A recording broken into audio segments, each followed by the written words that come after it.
अमिताभ बच्चन भी सुशांत सिंह राजपूत के निधन से हुए भावुक। कहा क्यों क्यों क्यों, तुम तो शानदार अभिनेता थे। जी हाँ, उन्होंने एक पूरा ब्लॉग लिखा है सुशांत पर। क्या क्या लिखा है मैं आपको बताती हूँ। सबसे पहले मैं जिक्र करती हूँ उस बात का जब उनकी मुलाकात हुई थी और उन्होंने बताया कि वो किस्सा कैसा था। उनके साथ एक मुलाकात में मैंने उनसे पूछा था कि उन्होंने इंटरनेशनल टूर्नामेंट में धोनी के उस शॉट को कैसे कॉपी किया।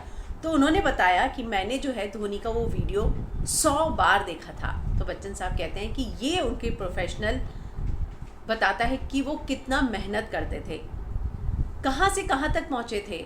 वो बोलते हैं कि उनकी विनम्र शुरुआत हुई थी हमारे समय के टैलेंटेड कोरियोग्राफर शामक डावर के शोज में डांसर्स के ग्रुप में चौथी लाइन का हिस्सा हुआ करते थे सुशांत।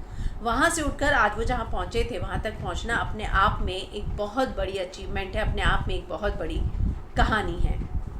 MS धोनी मिस्टर बच्चन को, अमिताभ बच्चन को बहुत पसंद आई थी। द अनटोल्ड स्टोरी का जिक्र करते हुए लिखते हैं, मैंने धोनी में उनका पूरा काम देखा। फिल्म उनके यादगार परफॉर्मेंस को सहेजे हुए है।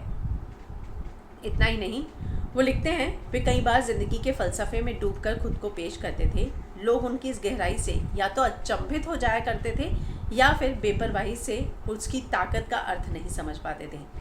आश्चर्य किया करते थे कि कुछ आई गई बात समझकर टाल दिया करते थे। कुछ के लिए हल्की फुल्की चुहलबाजी से ज़्यादा कुछ नहीं था। वाकई में जो उनके पोस्ट हुआ करते थे वो बहुत ही फिलोसफिकल हुआ करते थे। उसको पढ़ना समझना बहुत मुश्किल था। बहुत कम लोग उसके पीछे का गहरा मीनिंग समझ पाते थे और उसी बात का जिक्र अमिताभ बच्चन कर रहे हैं। वो कहते हैं कि क्यों क्यों क्यों, आखिर क्यों, तुम तो शानदार अभिनेता थे। वो भी सवाल कर रहे हैं सुशांत से कि स्ट्रगल तो हर किसी का होता है, हर कोई करता है, क्यों आखिर तुम एक शानदार अभिनेता थे, इतना अच्छा कर रहे थे, ऐसा क्यों कर लिया तुमने, अपनी जान क्यों ले ली।